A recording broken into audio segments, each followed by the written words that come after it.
dear students, once again welcome back for the continuation of chapter 4 in chemistry, that is matter. Today I would like to explain you interconversion of states of matter. For this you can refer to page number 61 and 62 in your textbook. Now what is interconversion of states of matter? It is a change of state from one to another and back to original state by reversing the condition. As you can see here, interconversion of states of matter is a change of state from one state to another state and back to original state by reversing the condition. Let's see the example of interconversion of states of matter. Ice. Ice is the solid form of water. Here S represents the solid. Water is the liquid form of water. Here L represents the liquid. Water vapor or vapor is the gaseous form of or gaseous state of water. Here G represents the gas.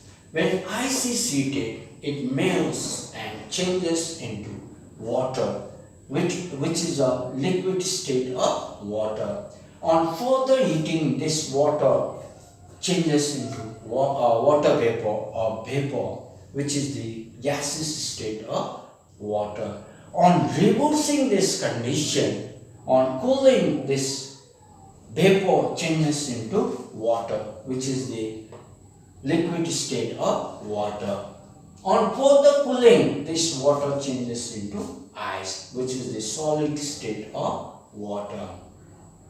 Here the change of state takes place from one to another and back to original state by reversing the condition. So this is an example of interconversion of states of matter. Now next we have terms involved in change of states of matter. A, melting or fusion. Now what is melting or fusion? Melting or fusion is a change of state from solid to liquid state on heating. As you can see here, the change of ice to water is an example of melting or fusion. Children often get confused with melting and melting point. These two terms are different. Melting is a change of state from solid to liquid on heating, whereas melting point is the particular temperature at which a solid melts and changes into the liquid state. Now next, vaporization. What is vaporization? Vaporization is a change of state from liquid to vapor on heating. As you can see here, vaporization is a change of state from liquid state to vapor or gaseous state on heating. As you can see here, the change of water into vapor is an example of vaporization. Now next, see condensation. What is condensation?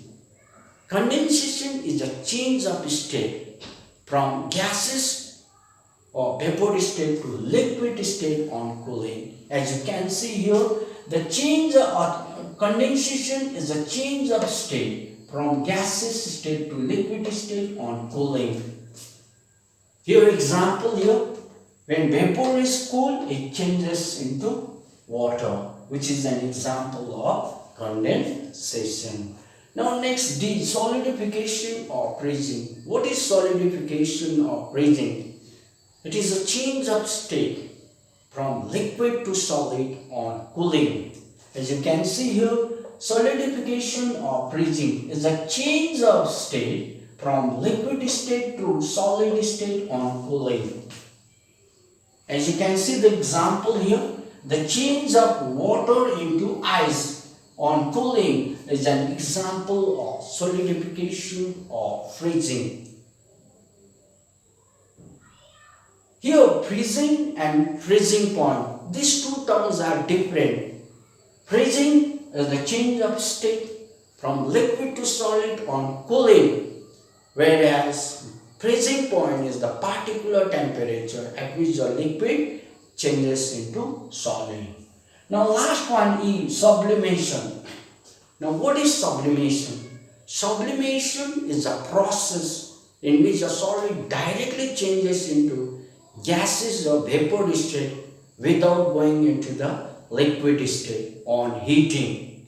On cooling, this gas or vapor directly changes into solid state without going into the liquid state. As you can see here, sublimation is a change of state from solid state to vapor state on heating.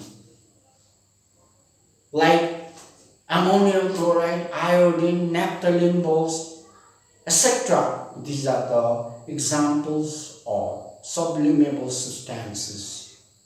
Dear children, here we have come to the end of today's online class. Thank you very much.